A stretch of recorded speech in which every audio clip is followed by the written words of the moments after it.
and I think economically as well. And also, I know this stuff that's going on with the Houthis. Apparently, that really doesn't bother the Israelis. What it bothers is maybe a few Israeli oligarchs who own shipping companies. They're like, oh no, but they're not just going after Israeli ships. They're going after anybody who shows up in there. Exactly, and that's why it's a problem for Europe and China, because that's where that's the trade between Europe and China goes through. That's a hugely important shipping lane. Yeah, for China. I think the Likud party has been pretty. I like seeing Europe do poorly outspoken about the Houthis, right? Like it's not just like Israeli bureaucrats. Like it's the main party in power. Netanyahu's party. Well, a problem with it. Well, the Houthis are. China spoke out against the Houthis. Nobody likes the Houthis. Well, I mean, Iran likes the Houthis in Iran. They're like, like this, but Hamas, North Korea loves them. I feel like Hamas very openly at this point acknowledged that they, in part, did what they did on October 7th because they were trying to draw in outside forces and turn it into a larger regional Hezbollah and more Iranian proxies. Hezbollah whoever runs Hezbollah, that's a smart cookie, as Trump would say. Because he didn't do shit. He would all his like okay, I'm sure they financed them and they influenced them, but whoever the guy who flies that Hezbollah flag, not an Iranian flag, that guy who's in charge of it decided not to get involved. There was some fighting in the north, like southern Lebanon and northern Israel, but like they certainly didn't. The Hamas was not successful ultimately in turning it into something much bigger. I guess the idea is that for the Abrahamic Accords and the normalization of between Saudi Arabia and Israel, Hamas felt like, okay, we need to pop the fuck off because it's kind of now or never. Yep. But it fucking sucks because now they're just so much further away from a Palestinian state, and it's not like the Palestinian people in Gaza have a say in terms of like military operations. Yeah, they're just getting destroyed every single day. Somebody challenged me the other day to solve that thing. It took me 15 minutes. Solve the whole fucking thing. Really? You gotta have it. So a two-state solution is going to be non-negotiable. But here's the thing. Here's what will make everybody happy. You know that maybe it's off the coast of the UK. They call it Sealand or something. It's like the world's smallest country. They just got a little platform out there. Sure. That's where the Palestinians go. And look, here's the thing. We, the United States, just sent a boat out of Virginia, and they're heading to, you would guess it, Israeli waters. They're going to build them a pier so that we can more readily give them things. I think it should be left up to chance entirely. Build a couple of oil rig platforms out there, set them up with some tents. When you say leave it up to chance, if like, so the current like pressure that the Biden administration and other international forces are putting on Israel is to not permanently occupy Gaza. So like if Trump wins in 2024, for example, it's pretty obvious that he's going to give Netanyahu like the full green light just to annex Gaza. And then it's like, I don't know, maybe Egypt is just forced to take in refugees. Like, I don't know how that's going to. They won't. No, it would be Europe that would be forced to take them, or us probably, right? Because Egypt has already stated they're not going to take any. No, send them to fight in Ukraine. That's how I was going to say, for everyone. Coin flip, and all the head Jews and the head Palestinians have to be like, whatever the result of this is, we will abide. Loser of the coin flip, their whole group goes to Madagascar. It has to be a two-state solution, but Netanyahu has to be ousted democratically, and Hamas, they can't remain in power. That's just not tenable, I don't think. Do you guys think, like, I don't know, do you guys think it's obviously a really complicated issue, but like, do you think that some level of force is justified in the pursuit of like disarming Hamas? I mean, I think the amount of force that Israel is showing is absurd, and that they are waging a destructive campaign against the Palestinian people right now. And that's clear by the video evidence. It's absurd. So bigot. Bigot, Nazi, hate monger. I don't think that we're going to solve an ethnic conflict 1,000 years old. And so I don't want to be involved with Israel whatsoever or with Palestine. It's not our business. It doesn't help us to be involved. It makes us global foes the world over. It's negative. It costs $1 billion, and it's why 9/11 happened. Taylor's pretty consistently isolationist, whereas I prefer the hypocrite route and choose battle by battle. Yeah, I said the same thing about Ukraine and Russia. I don't care what the Ukrainians and Russians because I'm the guy that likes the United States to have its fingers in all the pies. When I see those Pacific fleets start sailing out, spreading out, taking control of entire regions. When I watch those YouTube videos about how much firepower like this boat or that boat has, I like that shit. I like that the world runs on dollars, and people can pretend like they're going to switch to something else all they want. They won't. Well, a lot of people call that like American imperialism. Like I don't know if you guys have ever seen like that bullshit. Yeah. Have you guys seen the bullshit map? We should take Mexico. I haven't seen the bullshit map. There's a bullshit map that goes around online where it's like an American flag where like every American military bases in the world, except it's like clearly bullshit because they have like bases in Iran and stuff. It's like, wait, what the fuck? But those are a lot really like, and I they don't know about those. I used to look at it the same way for a really long time. But the only country I think that doesn't want American bases in their country is Cuba. I think, and then everybody else, like we work closely with the Somalian government to like help them deal with their problem with terrorism, and like there's no country that like is pissed that America has a military base like in their backyard. Does Haiti have any? They could use a few. I mean, Russia doesn't like it. They keep asking, but we keep saying no.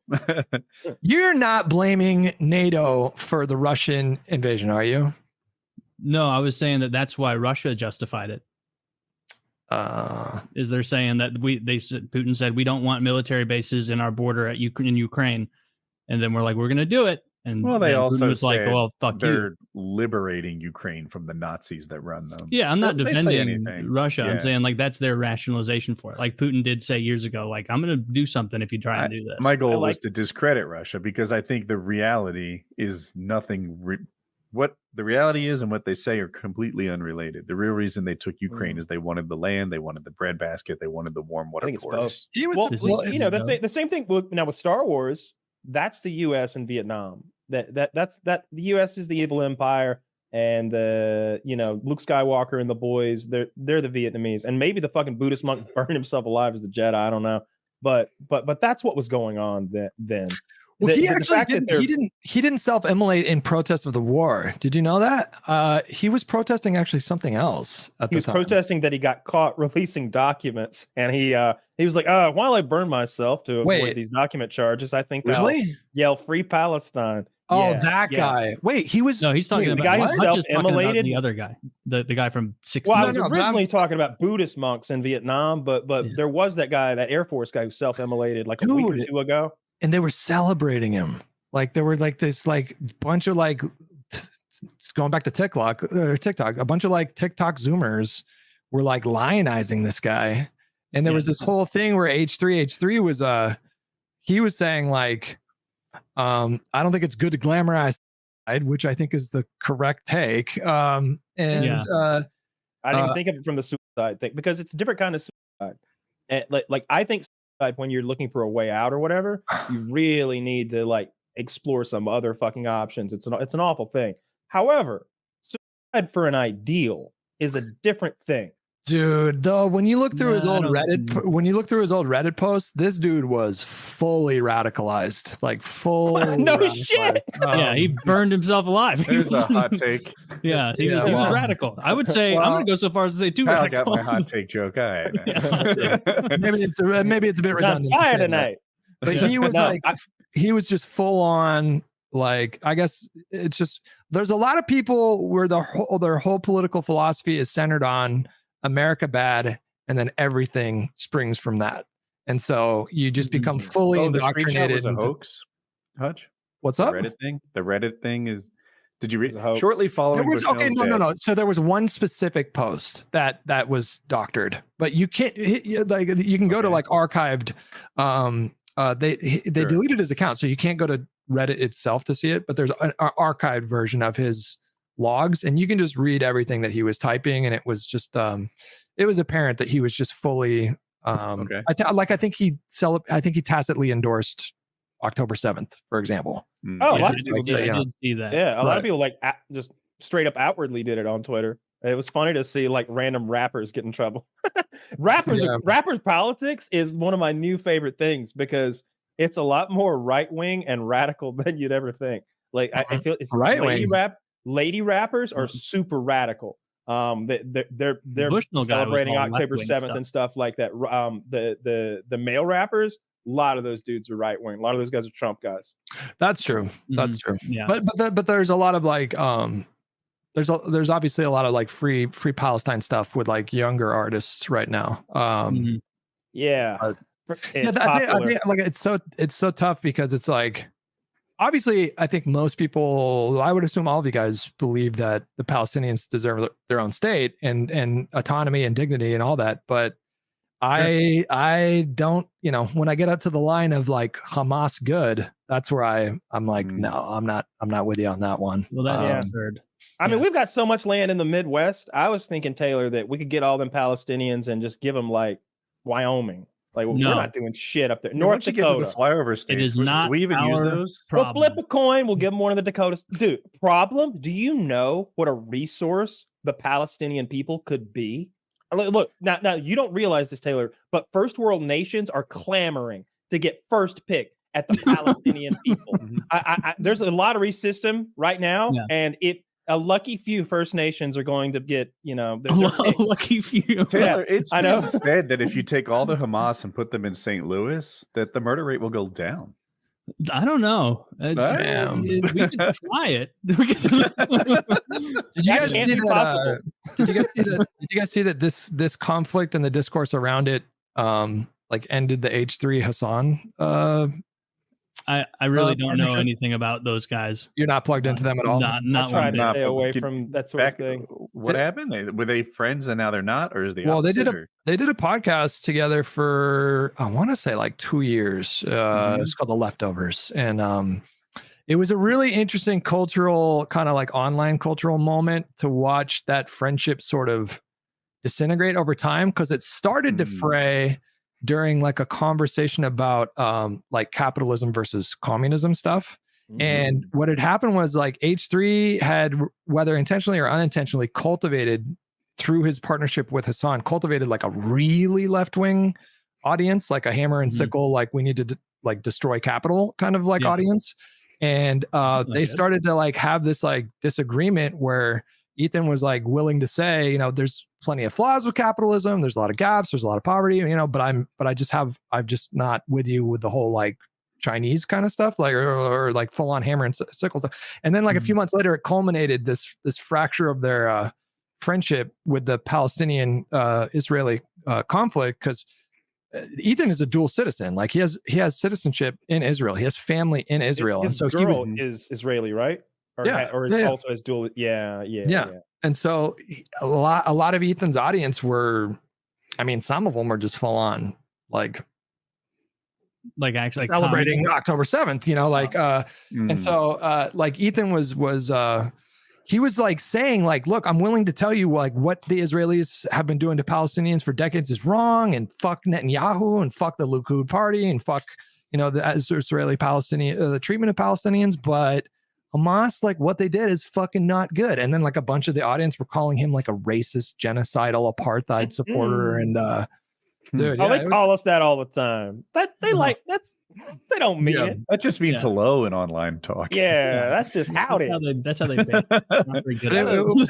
It was an interesting kind of like, it was an interesting moment because it's just like, for him to realize that's that's pretty awkward. So there was a big schism in both of their audiences. They don't do the podcast anymore, and it was just too much. Like there was like free and open discussion had a limit for them.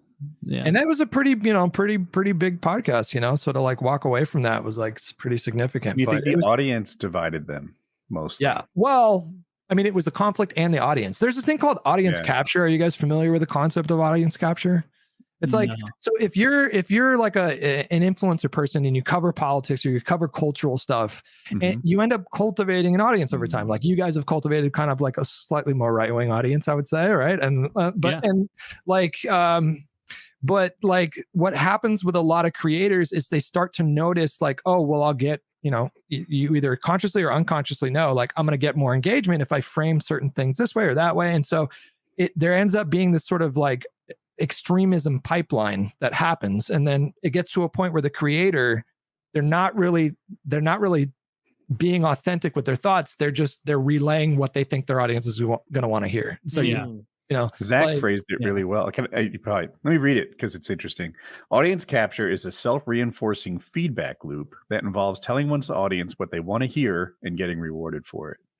And then they have to go further and further. So they're like, oh, when I'm talking about how awesome Stalin was, I get lots of likes and comments. Well, see, it's people easy to get around that comrade. Though.